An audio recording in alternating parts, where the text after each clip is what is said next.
Welcome to Down the Road. We're going to have he's Secretary of Agriculture for the whole nation. Tom Vilsack's going to join us. We're going to talk about an infusion of cash into some of that middle market, butchers, those type of places, and what we can do to help the ag community. But first, there's always someone that you can call for advice. When I first got into politics, the man that I called and that I kind of revered and looked to was United States Senator Kent Conrad, and he's willing to come on with us right now. Senator Conrad, good to have you coming down the road with us. Yeah, good to be with you, even though you're a Yankees fan. I knew it. It didn't take you long, did it? I mean, it didn't take. All right, give me the score. The Yanks and the Red Sox, they're not going to come out hugging each other. There might be one that's high and tight here and there. So give me the score. It's 6-5. Yeah, who wins? Well, I'm not giving you the winner. You asked for the score. I know who you think is going to win, and you know what? You're not going to show that card. I get it, but we might just Bucky Dent their butt. You realize that? You could. Yeah, you could. Yeah, I know. And as I told you, the Orioles could be in first place next year. That is so cold. Okay, maybe not. There's a lot of talk, Senator, about the debt and the debt ceiling and how we as a nation control it. It seems to, again, now that the Republicans are in the minority, debt seems to be an issue to them again. And the debt ceiling is something that they're drawing lines in the sand on. Give me your take, because you were known as a United States Senator that got the budget under control, that kept bringing up the debt and made the American people think about the debt. So give me your take, and if you were back in the United States Senate, how you'd be voting. Well, with respect to the debt limit, there really is very little choice, because these are debts we have already accrued. The question is, are we going to honor the debts that we've already run up? The answer to that question has to be yes, because if we fail to keep our word, if we fail to keep our commitments, then interest rates on our existing debt will jump. That would be a disaster for all of us, Republican, Democrat, Independent, and anybody who doesn't affiliate with any of them. So look, there is no choice but to extend the debt limit, to pay our bills. Failure to do so would be catastrophic, as the Secretary of the Treasury has indicated. The fact is, in the past, what we always did was, if Democrats are in the minority, we would give Republicans enough votes on the debt limit in order to extend it. And vice versa. When Republicans were in the minority, they would give us enough votes coupled with ours to extend the debt limit. There was an understanding, and everybody understood a failure to extend the debt limit would be a disaster for America. We would be reneging on our commitments. We would be casting into doubt the value of U.S. debt. And when you've got over 20 trillion of debt, 28 trillion right now, that matters a lot. So let's talk about that. When did the debt and the partisanship of the debt come into play again?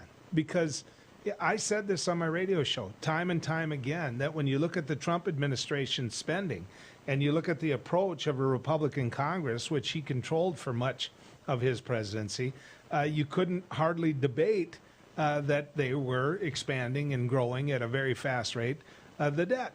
And so, yesterday, the Biden administration came out, and during the Trump presidency, the debt increased by $7.8 trillion. And of course, we can see now where during the Biden presidency, the debt has gone to. So question number one, how hypocritical are they?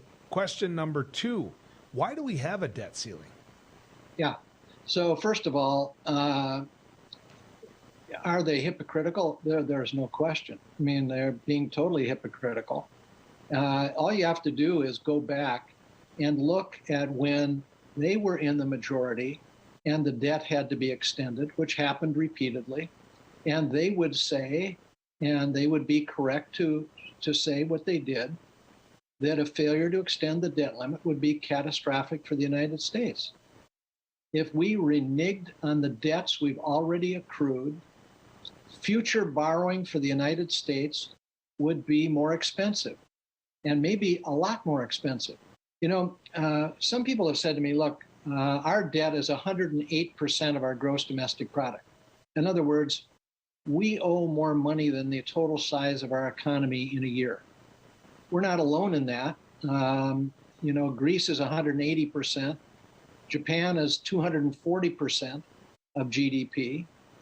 The difference is with Japan, they have financed their debt internally. It comes out, they are borrowing from their own citizens.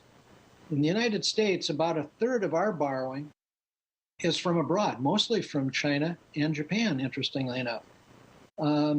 So we're in a different situation. We're more vulnerable in case people don't show up at the auction window when we have a debt auction. For example, if the Chinese didn't show up, most economists say our interest cost would jump noticeably. When you have $28 trillion of debt, if the cost of servicing that debt jumped, the cost to American taxpayers would increase markedly. Our debt service right now costs about $300 billion a year. You can imagine if the interest cost doubled, then it would cost us $600 billion a year to service that same debt. So look, we got to get serious about this. What's kind of ironic is when we were in the majority and I was chairman of the Budget Committee, Mitch McConnell would say to me, look, we know we got to extend the debt limit. We know it would be a disaster if we did not. He said that directly to me. He said it publicly. Now, all of a sudden, they don't want to participate in extending the debt limit, debts that they voted to increase. You said it very well. Over a quarter of U.S. debt was run up during just the Trump administration. More than a quarter of the U.S. debt was run up when Donald Trump was president. Republicans were in control of everything, the House, the Senate, the White House. They ran up the debt by almost $8 trillion. You had the correct figure, $7.8 trillion. They increased the debt. Well, I want to go backwards because oftentimes they talk, the Republicans, about being fiscal conservatives and about how they don't spend the way Democrats spend. And if you want to rein in government spending, then you need to elect Republicans. If you go back and you look at when Democrats were in charge of this country, Bill Clinton, for example, in the 90s, which you had a really, really big hand in, the budget was balanced. In fact, debt was going down. If you look at what happened under the George W. Bush administration, you saw things grow and grow significantly to the point where all of a sudden we didn't know what was going on and we were doggone near a depression at the end of it. If you look at the Obama administration in the very early days of it, it had to spend money. It had to put an infusion of cash in. So the debt grew, but after that went down and down significantly. Now, Trump administration, you just saw those numbers. What I'm building up to here, Senator, is who truly is the fiscal conservatives? Well, it's interesting because I don't think most people would get the answer correct. The correct answer is Democrats have proved to be, in recent history, far more fiscally responsible than have Republicans. The only ones who have balanced the budget were Democrats under Bill Clinton. I participated in that. We balanced the budget. In fact, we not only balanced the budget, we had us on a course to pay off the national debt. That's the course we were on when George W. Bush came to office, put in place 2 huge tax cuts that put us right back on deficits and debt.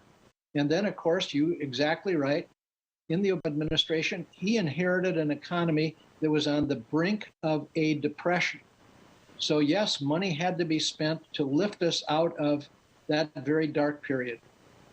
But as soon as we were in recovery mode, the Obama administration and Democrats, I played a role, started to again reduce deficits and get us back on course.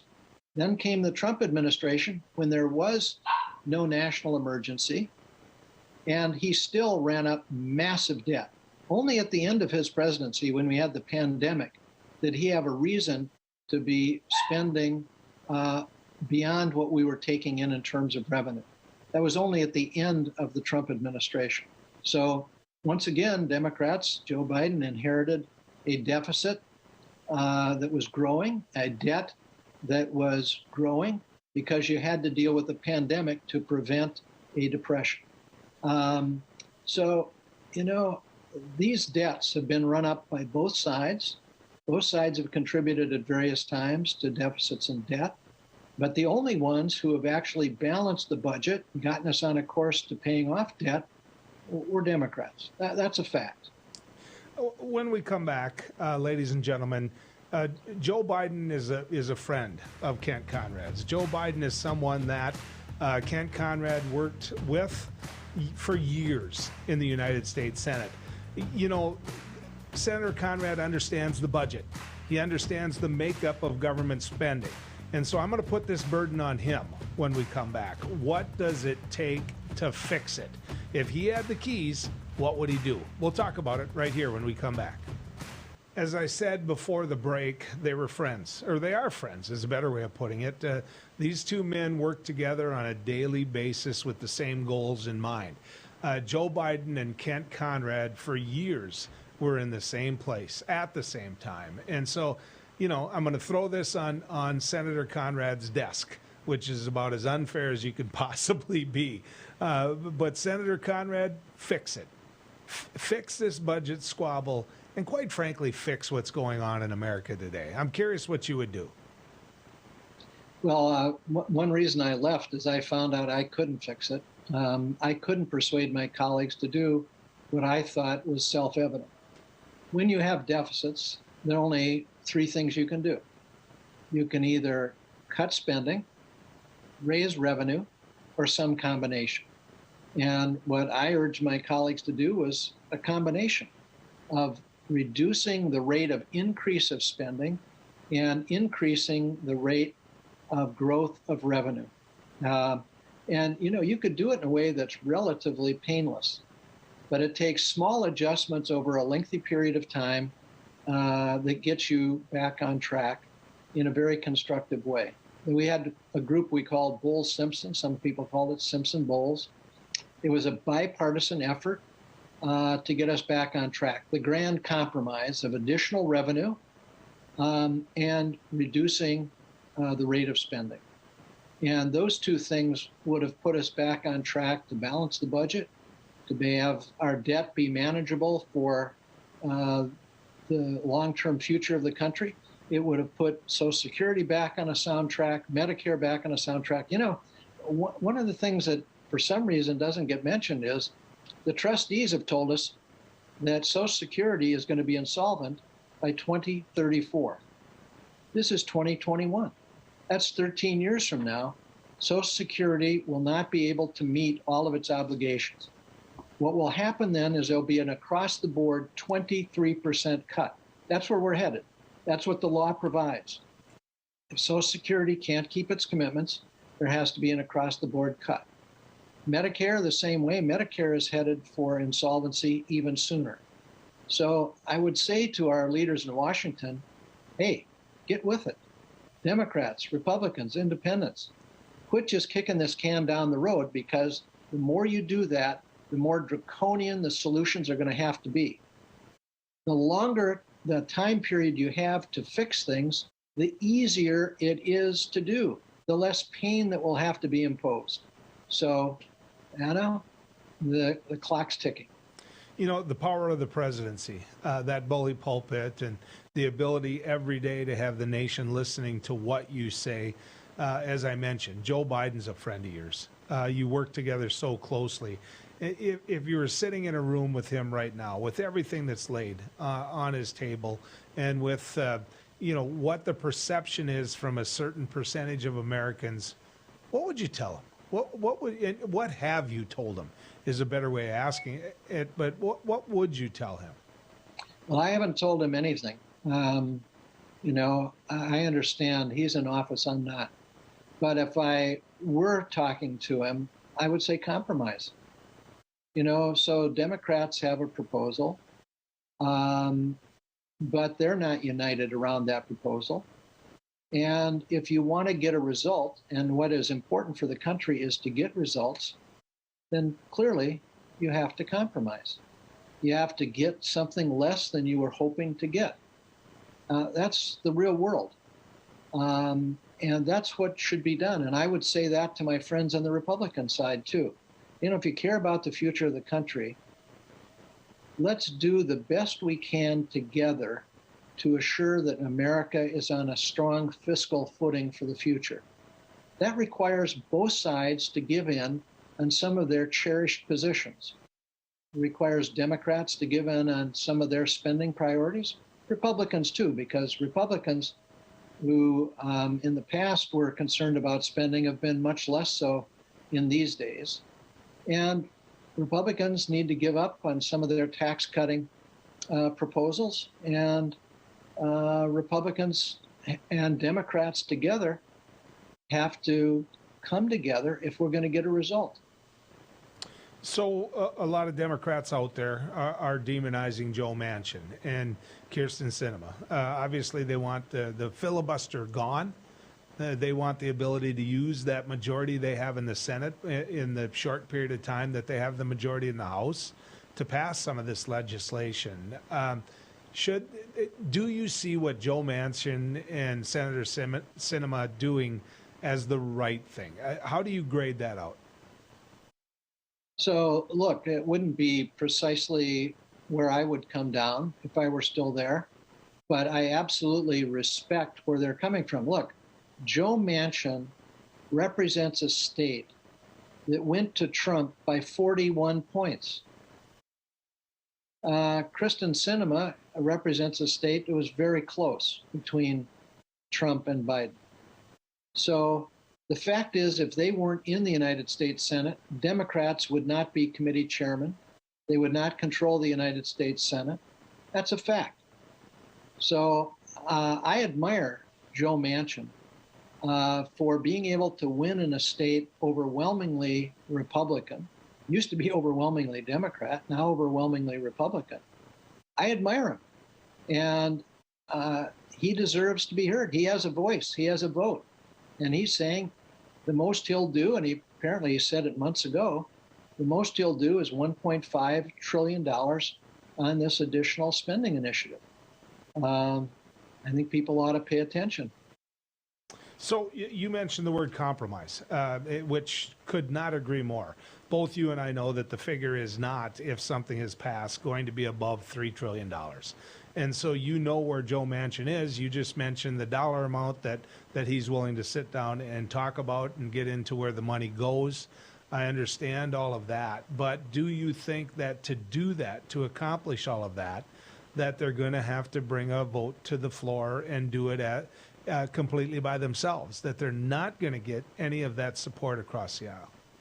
They're not going to get any support from Republicans, not a single vote.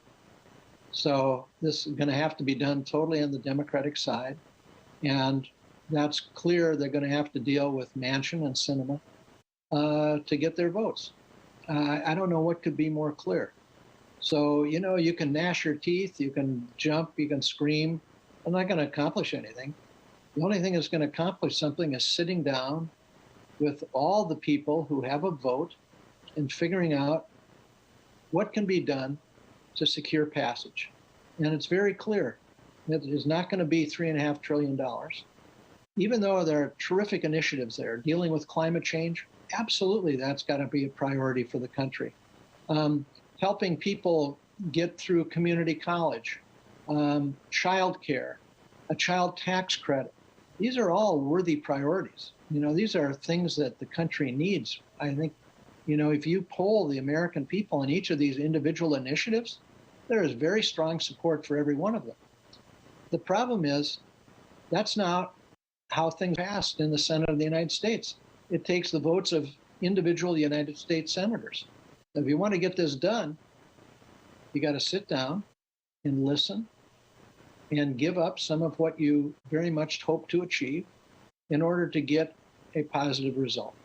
You mentioned the fact that you're going to have to compromise and they're not going to get one vote. If you look at the tax breaks that Donald Trump put in, mine sunsets out. The richest of the rich, you got a great big tax break. Theirs doesn't sunset out, and it sure seemed to not trickle down to me. And so when you sit there and you look at that, grade it. How did those tax breaks work?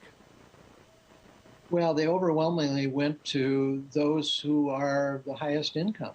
That's undeniable. And, frankly, those people really didn't need a big tax cut. Really, we needed much more for the country to have a revenue stream and a spending plan that would get us back on course fiscally. Trump failed that miserably, and he didn't have a depression, or he didn't have near depression, and he didn't have until the end of his term some other reason to run big deficits. The economy is doing well. That's a time you ought to be paying down deficits and debt. And he utterly failed to do so. This is after saying he was the king of debt. Well, that's true. I mean, he has, of course, gone broke repeatedly by borrowing money and not paying it back. That's his history. Yeah. Bankruptcy 5 times should have been a lesson for this country in and of itself. I got 20 seconds left, Senator. Just say it. You'll feel better if you do. The New York Yankees are going to win tonight, don't you feel? No. No, it's going to be Red Sox Nation. And I'm not a Red Sox fan. But my God, you Yankees, checkbook baseball. I mean, when does it end? The Red Sox have had a bigger budget, bigger salary than the Yankees for quite some time. You know that. You know the owners of these teams. They're come on. Tell you what, we'll see, and you and I'll talk. One beverage of your choice. Let's make the bet. Well, mine would be lemonade. Yeah, and mine would be iced tea.